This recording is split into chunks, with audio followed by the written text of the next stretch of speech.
we go across the tracks with Alex Mason from his 2023 release, Ghost of the Great Lakes. Across the tracks. Across the tracks. It's time to go.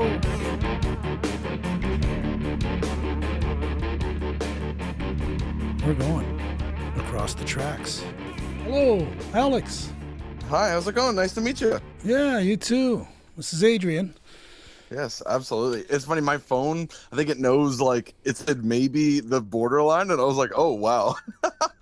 Technology has come very far. You mean it actually had the word maybe in there? Yeah, it said, yeah, I think it does that when it, like, it can analyze, like, from an email, I guess, like, who it might be. Right. Yeah. Where are you from originally? So I grew up in a small town outside of Kitchener, Ontario called Listowel. Yeah. Familiar? And I grew up there. It was a town of like 5,000 people. So it's pretty small. And we're kind of known for where like the guys from Letterkenny came from. If you are up on that show at all, it's like about small town life and stuff. Basically, one of the creators is from my hometown. He went to my high school, and the whole show was basically about my hometown. So it's kind of funny, but yeah, I moved from there to Guelph, Ontario to go to school after high school, and then from there to London, and then bounced around and finally ended up in Toronto. So I've been living in Toronto for about 7-8 years now. Yeah, and Letterkenny, of course, shoots in Sudbury. Yeah, they do. I know. Isn't that funny? Yeah. But they're really nice guys. They always come back to my high school and everything. And yeah, they were a couple grades above me, so I never met them, but the legend is surfacing, you know? Yeah, no kidding. They're getting another season. So I want to start out with The Window. Okay, cool. And to me, that's got, we get crashing waves. It's super ominous. Yeah. You tell me what that does, and I think it intros the album too. So yeah, that's the first song on the album. I definitely knew from the moment I wrote it that I wanted it to be the first song on the record. The record's very much about, you know, grief and trauma and overcoming those things. And I knew that the record would kind of start in a darker place before moving to resolution. So that's kind of where that song came from. I was reading this book, To the Lighthouse by Virginia Woolf. And a lot of the themes about time passing and anxieties and inner monologue sort of informed the ideas on the song. And one of the first part of that book is called The Window. So that's sort of where the title came from. And yeah, I just wanted the song to feel like the way anxiety feels, how it builds in your head and hurricanes around and you feel caught up in this spiral. So that's where the build in that song comes from, and it kind of explodes and then dissipates.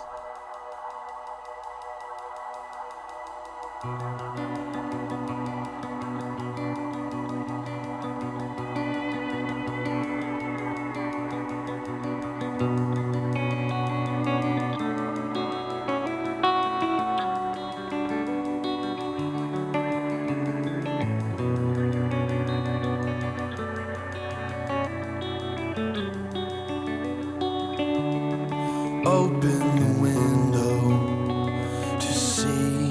The sea was all you ever thought it would be. Close the shutters. I can't see the blinds. As for me, time to time, well, I can't see the light at all.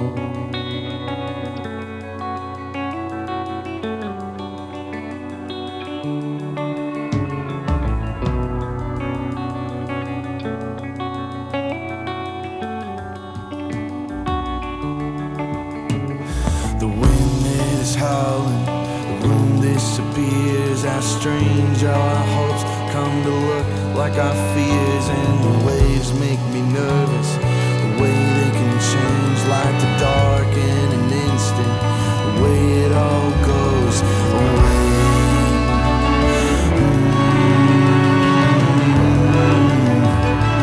Way it all goes away.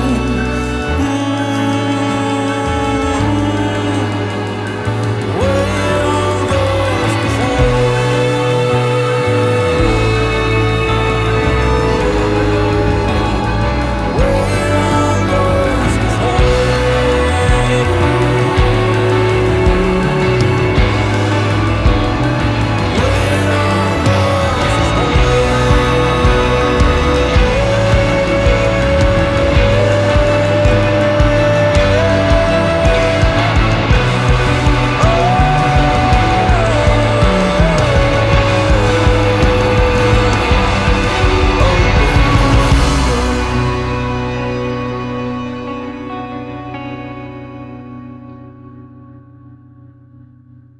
that goes into things like the storms of Georgian Bay. It's a natural.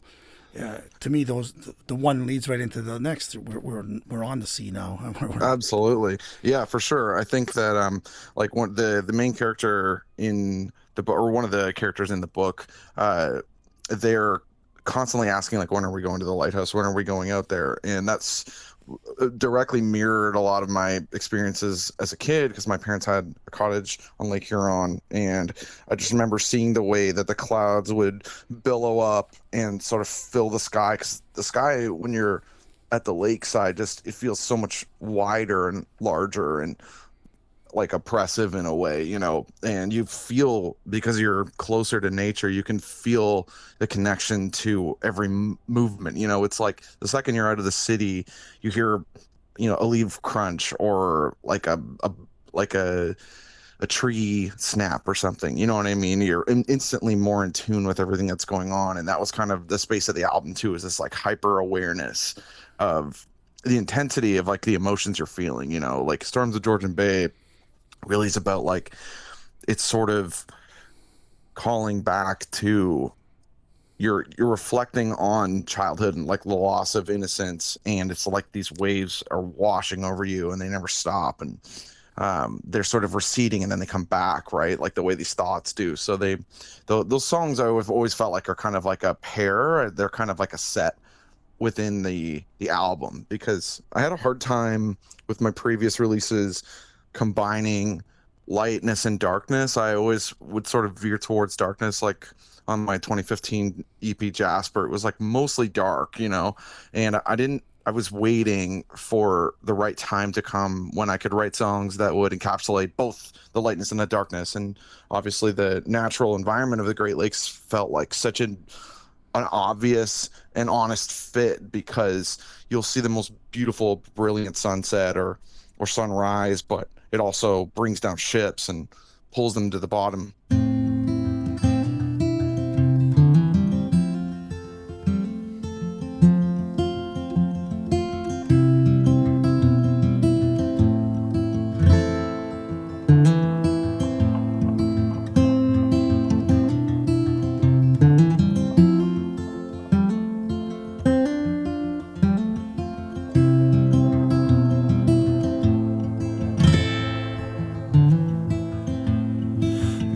My brothers went down to the lake, throw out our stones at the waves.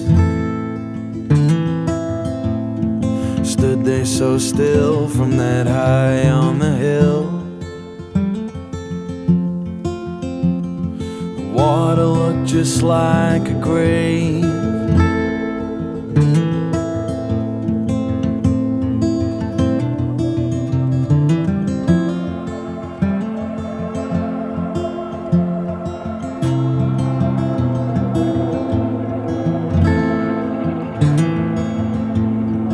Water will fill any space it contains. It seems life and death act the same, and things that need anchor will always weigh down. The weightless will just float away on the shores of the bay. Maybe we'll come back someday, like the storms of Georgian Bay. Maybe we're just like the waves.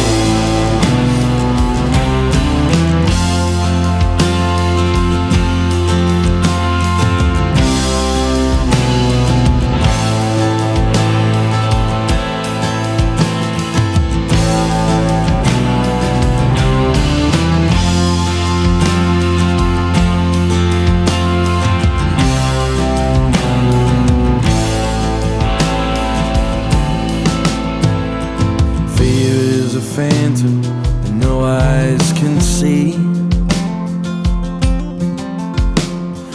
watches each move that you make. The closer you get, the more it recedes. And the more that you give, it just takes. Like the shores of the bay, maybe we'll come back someday. On the storms of Georgian Bay, maybe we're just like the waves.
Now that I'm older, the stones became boulders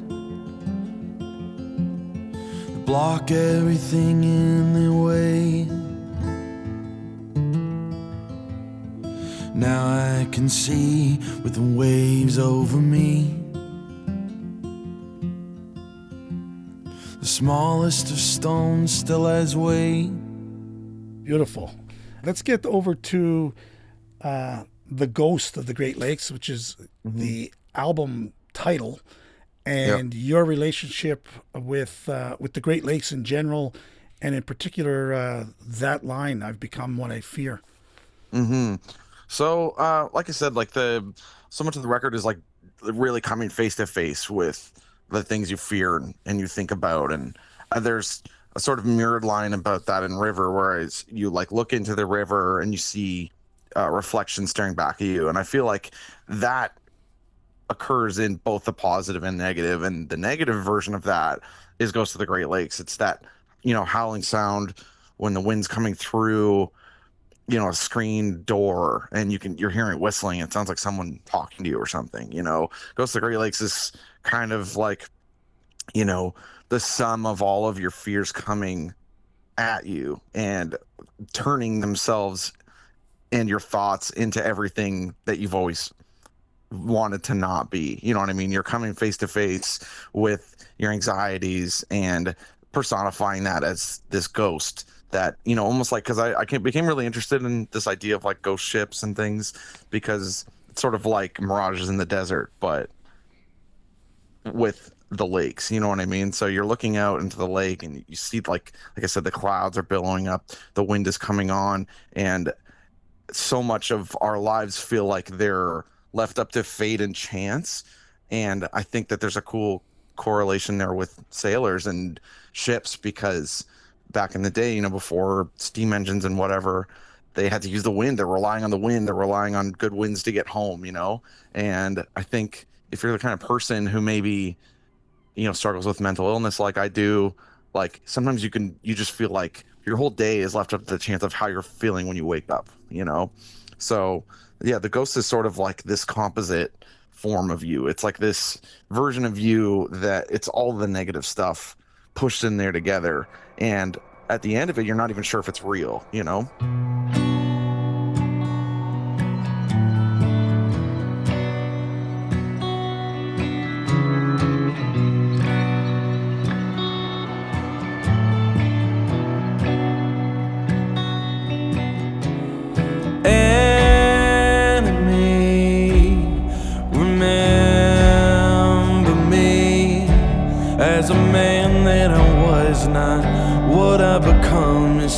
sad, shallow sight to see. An entity, an elegy.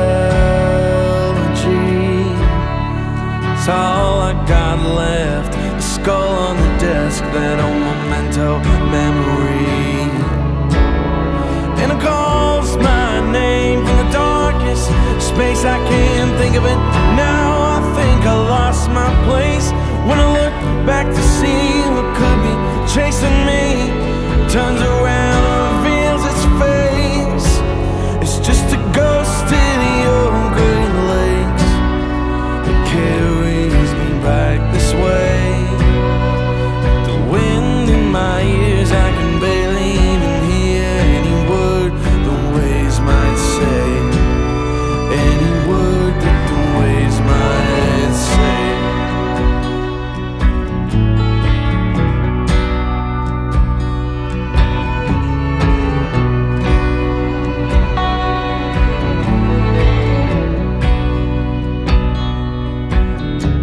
An effigy pretends to be all there once was. The relief in the cut is an intaglio printing.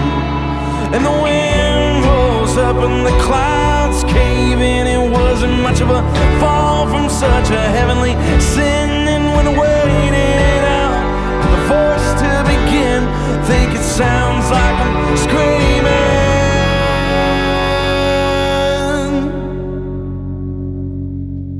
It's just a ghost of the old Great Lakes that carries me back this way. The wind in my ears, I can barely even hear any word the waves might say. Any word that the waves might say.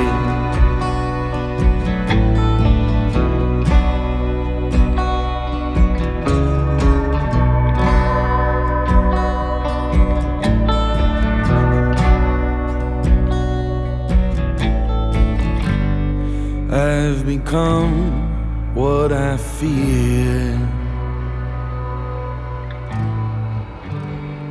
I've become what I feared one day that I'd become.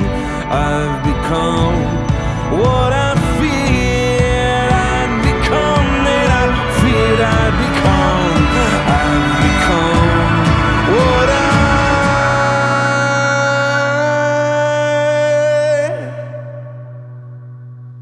It's just a ghost of the old Great Lakes that carries me back this way.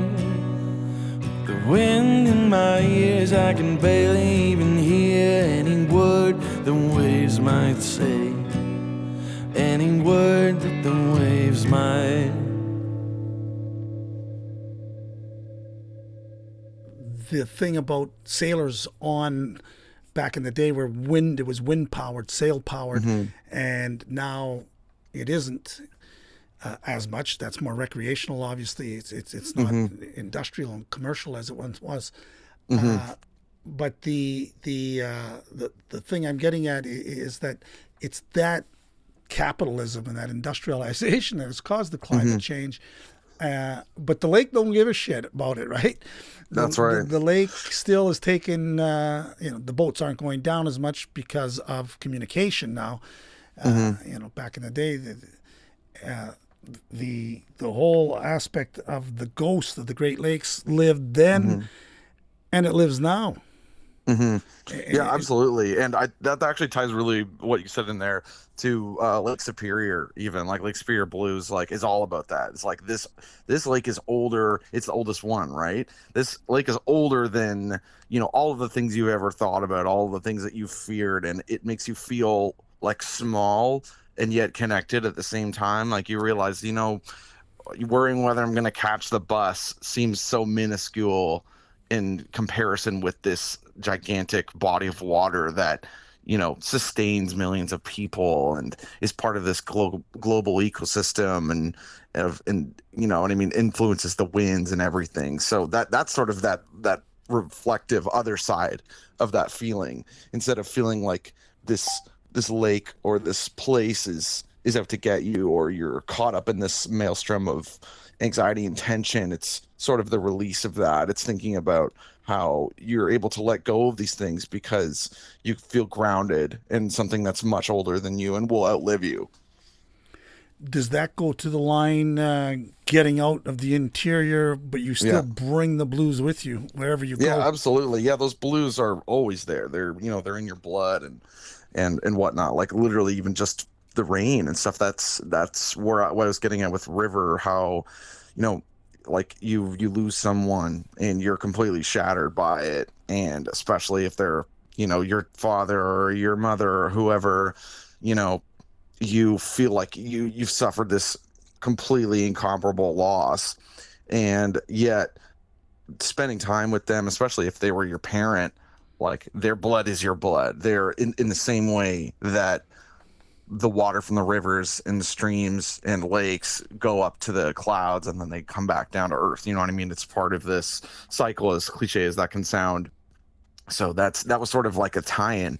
When I came up with the title for Ghosts of the Great Lakes, it was like this moment where I was like, okay, this encapsulates everything. This is everything I've been thinking about and working towards.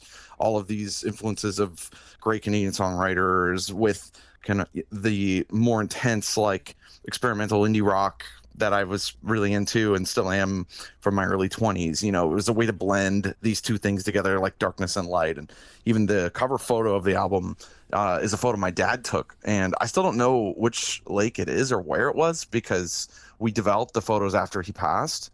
But I knew that he was definitely on a trip somewhere, and it's got to be one of them. But that kind of mystery is cool. I think it has this, like, it exists without me needing to name it or label it.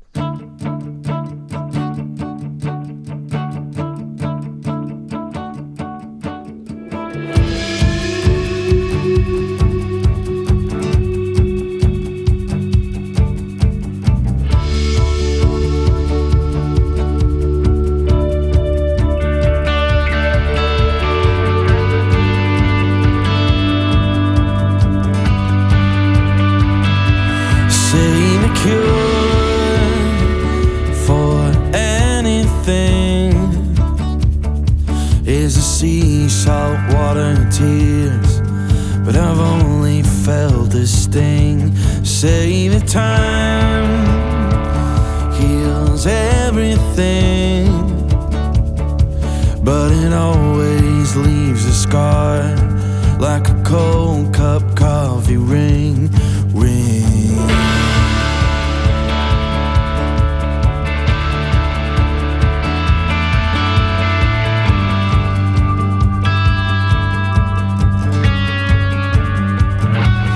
So I said, out on the lake, tried to cast out my past mistakes, but they'll come back, just you wait. You're all washed up, thought I heard him say, and if I ever make it out of this country's interior, guess I'll still be working on the Lake Superior blues.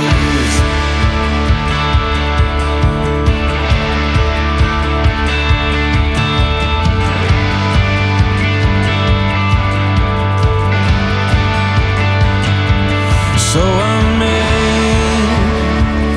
that journey back. Well, I took that map, folded in half, and all those outlines traced in black. Well, they look like lines in a photograph. And if I ever make it out of this country's interior, guess I'll still be working on the Lake Superior blues.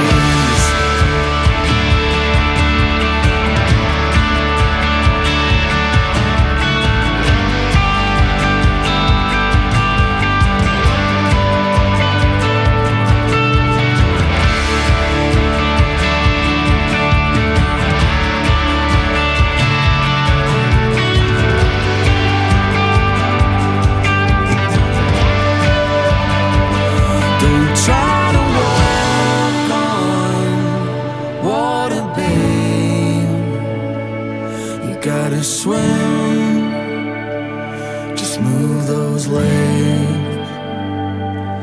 I won't be no shipwrecked babe. I'm just the wind getting carried away.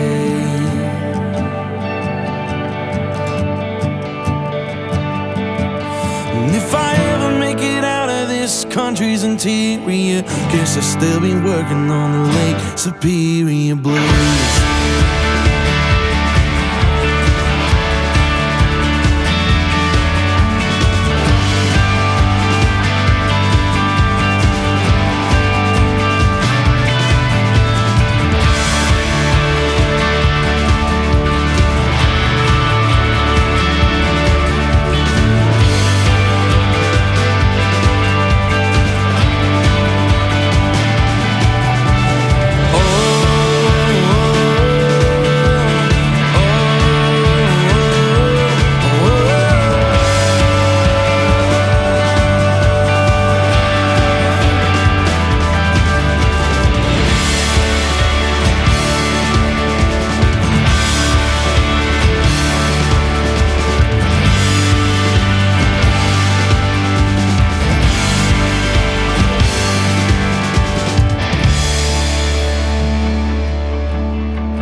There's an interlude piece on there, parentheses, streams. So, and it's kind of like you've left the Great Lakes and we're now going out to the ocean. That seems to where it comes in the album. But give me the background on that. So I knew that before River, I needed to set that song up because it was so important to me. Like I was literally like crying in the vocal booth while I was recording it. It was a song about my dad who passed. And I needed something on the album to sort of pad before it because Storms was right before that. And it felt like too jarring of a transition to go from the darkest song to maybe the most like heartfelt song on the album. So I was talking with my producer and recording engineer, Simon Lerchette, who runs Sugar Shack Studios in London.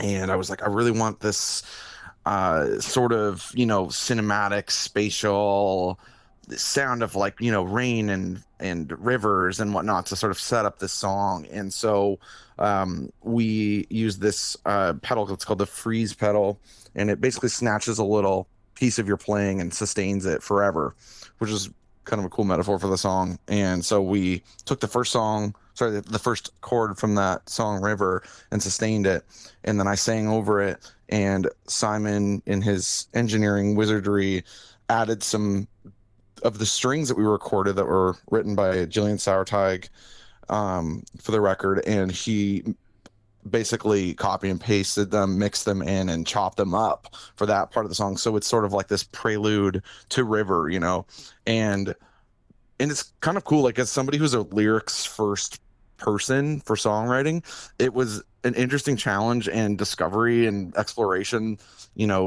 composing and writing a song with Simon that didn't have that. Like we just took snippets from River, but it's mostly this soundscape. I'm really influenced by bands like Sigur Rós and Mono, and I wanted to have this sort of like all-encompassing feeling like pervade right before the song, and the way it drifts in and out is cool. And unfortunately, I lost my mom as well a few years ago. And one of the last things we did before we moved her stuff out was I got to play on her old piano. So some of there's little snippets and chunks in there that are actually recordings of the last time that I played her piano, because I thought it would be a cool way to interject that in there too. Because so much of the album, is about loss, but it's about like preservation too, I think. And whether that you want to look at as like a climate way or with memories or grief or anything, I think that it's valid and it works.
And I knelt beside the stream, reflected back at me. For a moment there I swore that I saw you.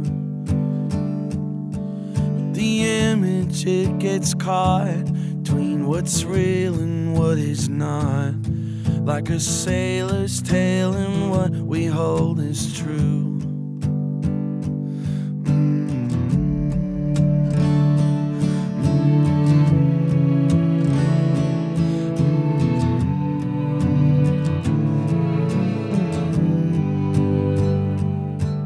I started looking back, I only saw my tracks.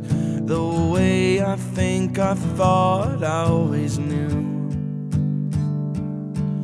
The trees, they drink the lakes, the air evaporates. It's a cycle, all and all becomes renewed.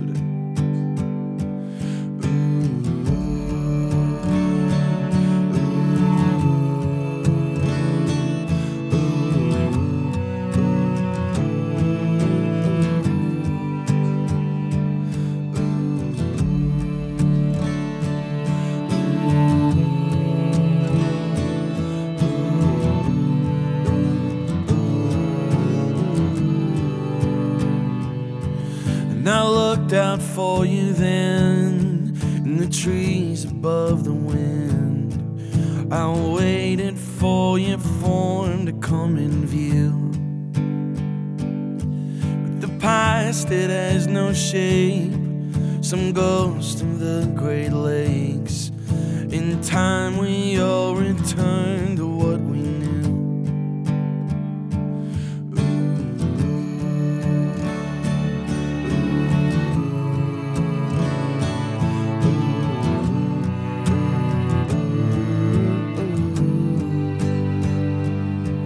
My veins became a river, my blood I felt a stream pouring through my eyes and falling to my feet. Oh, I know this is not the answer, I know that there'll never be. All there is ever was, and all that's supposed to be.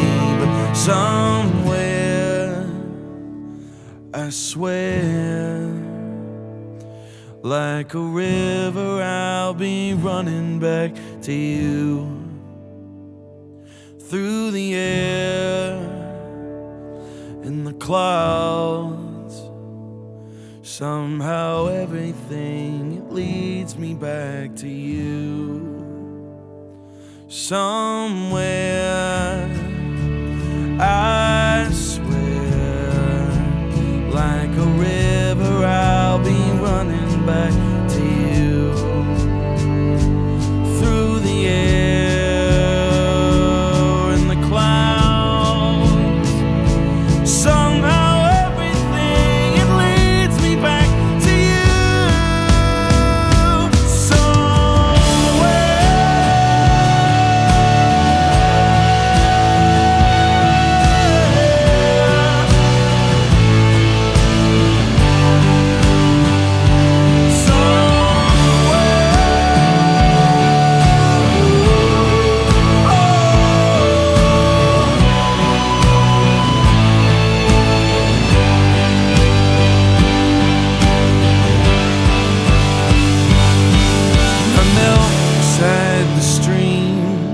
reflected back at me.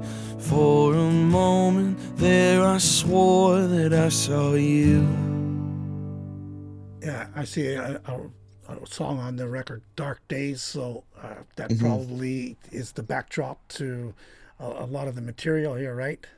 Oh yeah, that was the first song I wrote. Like I had just moved to Toronto and I was working at this cafe and I was talking with a friend of mine and I was walking home and the song just popped in my head and that was sort of the moment I knew I had a new sound. Like there was something happening that wasn't just what I was doing before, and leading that thread and like following that thread was what brought me to make the rest of this record. It was one of those things where I'm so glad that I listened to that voice, like that inner voice that said, this is interesting, like this is cool. I'd never written a song like in major before. So that song came along and it just felt like this instant burst of like adrenaline and sunshine despite all of the pain, you know?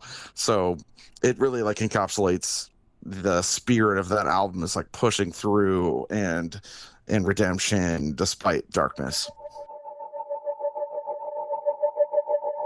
I was floating middle of the ocean, can't find no point, no. I was captured overseas, all my guardians had abandoned me. Said, son, you don't leave it behind, your destiny's a length of twine, and the harder you struggle to get out, the more you're entwined.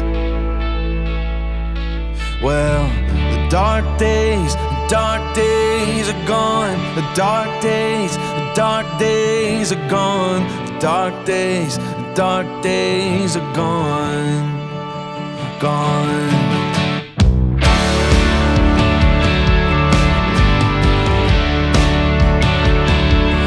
Was I after, up in the rafters, can't find no peace, no harmony. So I said to the master, what are you after? So nobody sees, till it's time you can see. Well, the dark days are gone. The dark days are gone. Dark days are gone. The dark days are gone.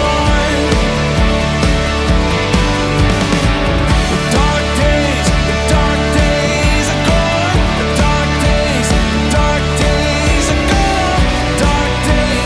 Dark days are gone. And I know when we go, you can't hold on to the undertow. And I see parts of me return like rivers into the sea. And I know when we go, it's a little bit of you're finding me. The dark days are gone. The dark days are gone. The dark days are gone. Dark days are gone.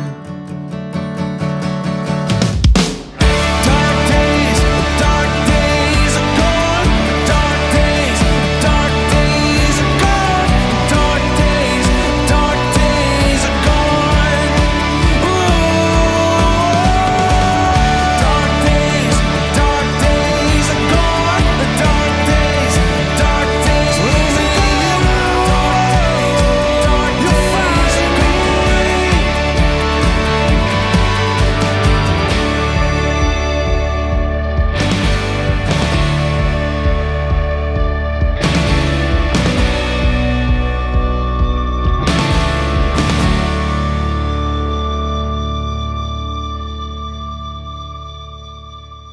The album makes its way out to the East Coast as well, to Nova Scotia. I love that tune. Thank you. Yeah, there's That some- almost didn't make it on the record. We were gonna end it with St. John, and then my drummer was like, "No, you gotta have Nova Scotia." And I imagined the album in 3 parts, and I felt like it kind of had to end with that song. That's my wife, Jessie Pigeon, singing background on that. And it feels like such a lift, because that song in particular is about this story I heard after my dad had passed away. 'Cause I feel like you learn so much about people after they pass, because you know part of who they are becomes preserved in the memories of people who knew them. When you start to learn things, that things come out. And I heard this story, but my dad is like a pretty stoic and reserved guy, about when he was much younger and he was in love with this woman, and she had moved out to the East Coast, and he decided on a whim one day to drive out there to propose to her. And I just was like, I couldn't believe, I was like, this is the same person I knew, like my dad. What? And it really bowled me over. So there was some part of me that felt like his spirit or his presence was still there. It was still like our spirit remains in the places that we visit.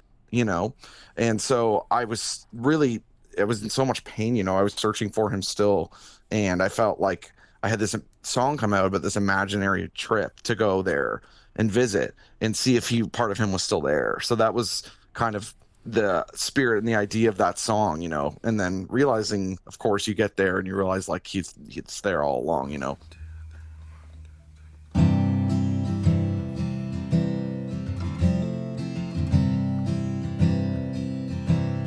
Set out alone, head for the coast, keep going east till you find Peggy's Cove. Don't forget your coat, in case it gets cold. 'Cause the further you get, the sooner you're home.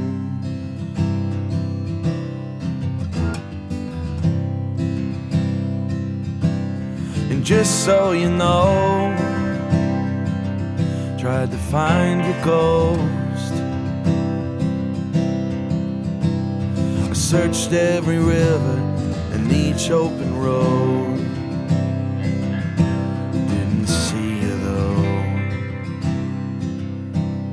The trail just got cold. Leaving Nova Scotia, didn't know which way to go.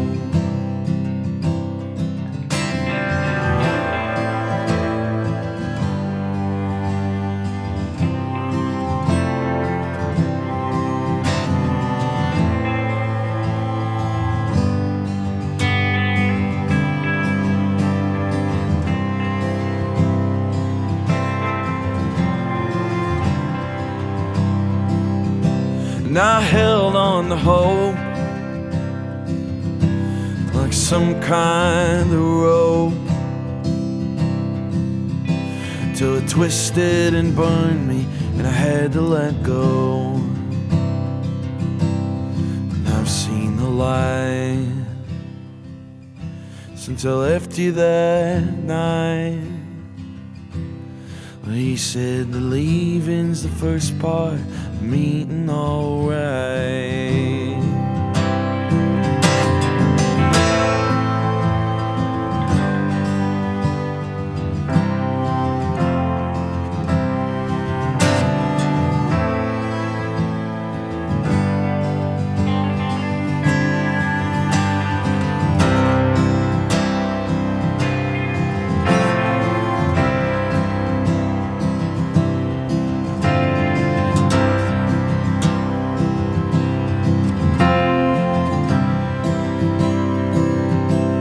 So I set to find some kind of sign to let me know that you're doing alright. Now I can see what always was, and I've still been there to know when it's gone.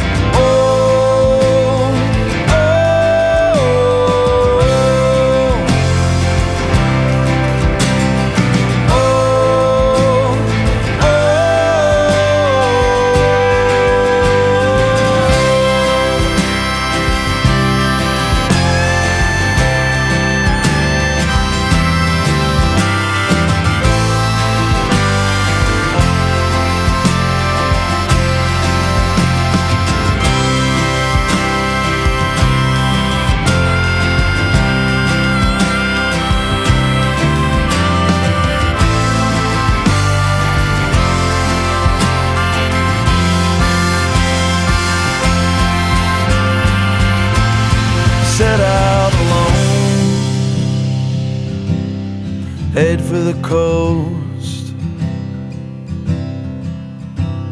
Just letting me know when you're coming back home. Yeah, the gift that the Spirit gives, and then after the person is gone, you only recognize too little, too late sometimes. But it teaches you going forward, though, to get the Spirit when the person is alive. It's the great gift of passing, isn't it? Give me the story on St. John then. So St. John's an interesting one. We tried that song a couple of different ways, and now when the band and I play it live, we do it totally different than that. But originally I wanted to play piano on that song, but it just didn't make sense. So it ended up being acoustic guitar. And I remember it was really late in the night, and Simon and I were recording that, and I felt like I was singing like just above a whisper. It was like this really tender, hushed moment. And that song is sort of about it's hard to summarize that one, but sometimes when you get to a certain point and you're just so down, you feel like you just want to, give up or give into those feelings of heaviness.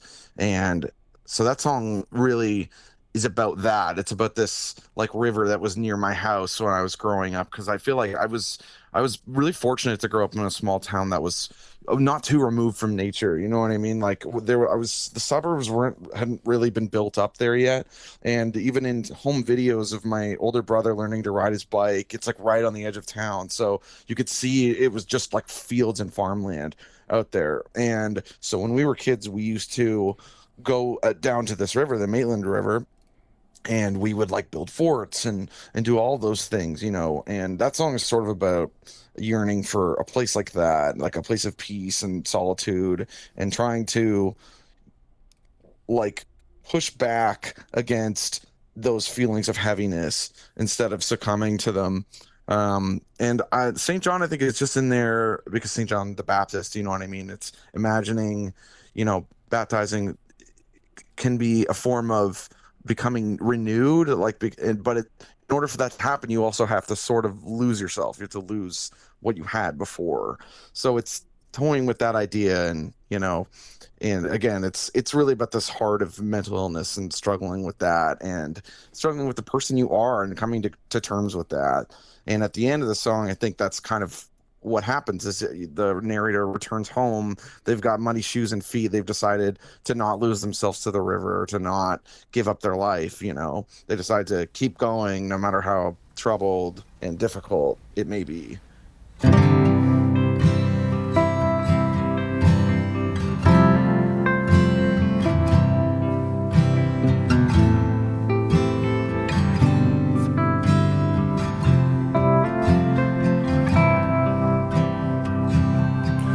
I saw Mama being baptized. I thought at first she drowned in that chapel outside my hometown. At times I feel the same, trying to keep my head above the ocean and the endless marching rain. And the thought of St. John with the radio on, and the thought to myself, I don't have long.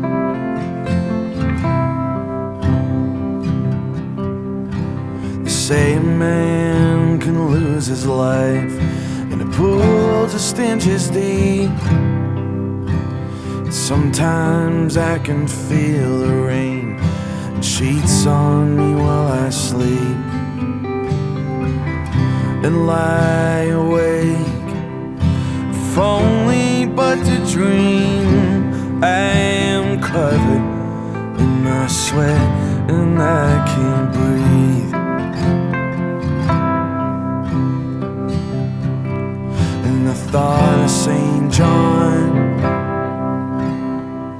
with the radio on,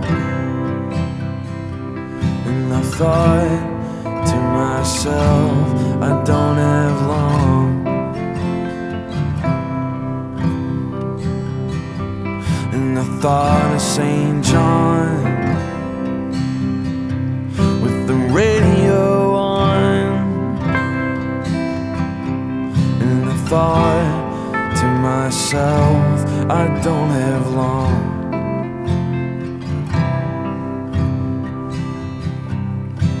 Remember the time I almost drowned in that river by my house.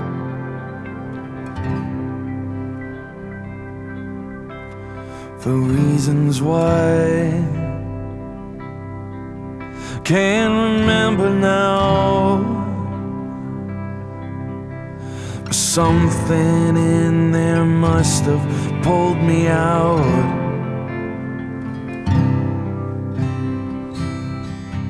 And I thought of St. John,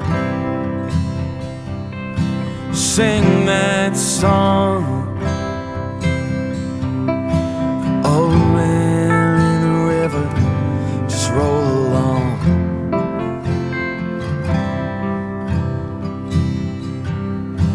Maybe that river ain't as deep as it seems. I walk home, muddy shoes and muddy feet.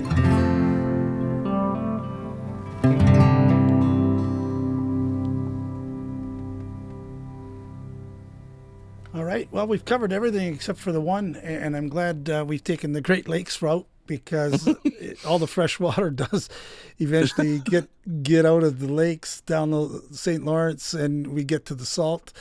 So That's right. And of course, salt is such a powerful image as well, and metaphor. Mm-hmm. Salt and the sea. What's that story? Mm-hmm. So that's a funny one. I remember when I was saying I'd written Dark Days. It was one of the first songs for this record, and Salt in the Sea came really soon after that. I was working at that cafe, like I mentioned, it was in the Danforth, and I brought my guitar to work with me one day, and on my break in the basement, I was just messing around with some chords, and this song started to come out, and the chorus bit came almost right away, like I'm the salt and you're the sea, and it really struck me as this sort of statement about wondering if two people will work together or if they won't, or if they're just too different. And that idea blossomed out to the rest of the song, which just becomes this conversation between the narrator and the other person. And that other person could be a friend or someone that you're in love with or a parent. And it's sort of detailing that conversation. The first verse is the narrator, and the second verse is the other opposing force, the other side, and wondering if we're just part of everything. Like, it almost feels like a hippie thing to say, but I think it really suits the idea of the song, that it's, it could be about so many things. But to me, when I think about it as someone talking to another person, and they're like, is this going to work? Like, does this really make sense? And it's left a little bit open-ended, but yeah, that's that song, that it really is those two elements. Do they work together or do they not?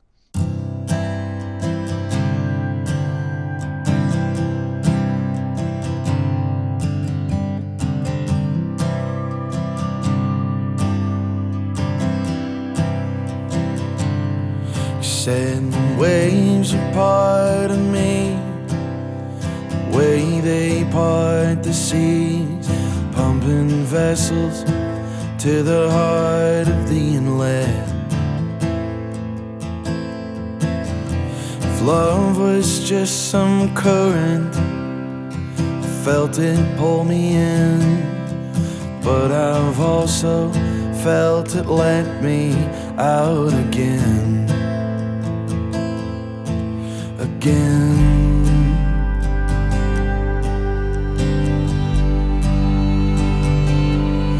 I'm the salt and you're the sea, dissolving into everything, cut from stone to coat what makes me clean. And I felt you underneath, rising up to meet me. Will we break before we ever truly see? But are we just part of everything?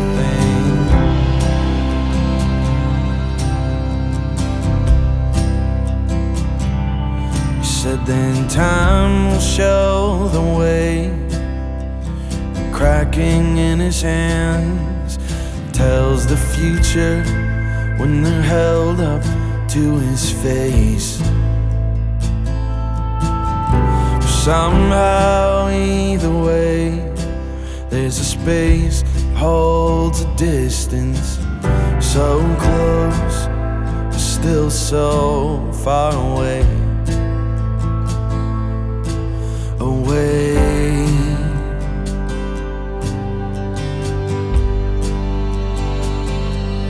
I'm the salt and you're the sea, dissolving into everything, cut from the stone to coat what makes me clean. And I felt you underneath, rising up to meet me. Will we break before we ever truly see? But are we just part of everything?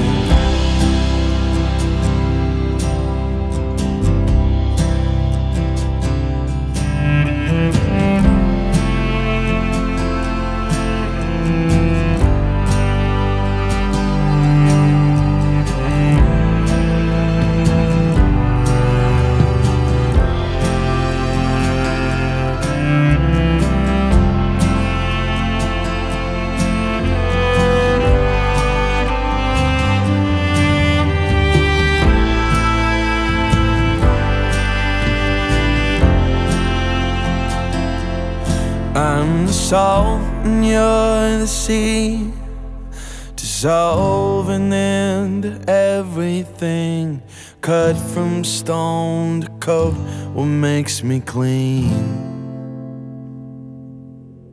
And I felt you underneath, rising up to claim me, like some treasure long forgotten in the deep.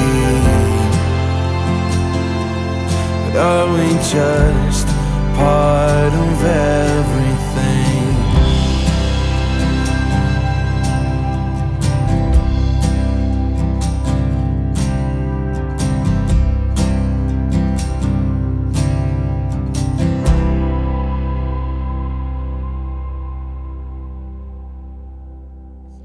Well, you've been great, man. Before we wrap it up, do you maybe want to give a shout out to any of the producers, bandmates, people involved in the project? Absolutely, yeah. A huge shout out to my producer and great longtime friend Simon Lairchette, who this record wouldn't have happened without his support and care for every song on this album and all the time and work he put in. My band, Jasper Smith on guitar, Brent Webb on bass, Ian Borak on drums, Jillian Sauerteig, who took care of all the strings and arranging for the strings as well. And Christian Montano mastered it. He did such a beautiful job. And my wife Jessie Pigeon, she offers her singing backup on Lake Superior, and that bridge like almost makes me cry every time. and Kate McLean, who's an East Coaster, she did some keys and vocals on a few songs like on Salton Sea. And my longtime friend Danielle Frick, who contributed some weird synths and vocals and whatnot to Ghost of the Great Lakes and Storms of Georgian Bay. Yeah, this is really like a big ensemble effort, it felt like, even though my name's on the front. So I appreciate all of them so much. And it's on Spotify. And what if someone wants like a real copy? Oh yeah, we do have vinyl now, which is very exciting. So it's available on vinyl. I'm probably going to do a short run of cassettes as well. Yeah, absolutely. They're available to order from my website or anywhere. I really appreciate you having me on. This means a lot. All right. And that website is? It's just alexmasonmusic.com. That would work. Thanks for going across the tracks with us here. No problem. Thank you. Yeah. Thanks for having me. This was really special. Rock on, man. Alex Mason. Thank you very much. Cheers. Have a great day.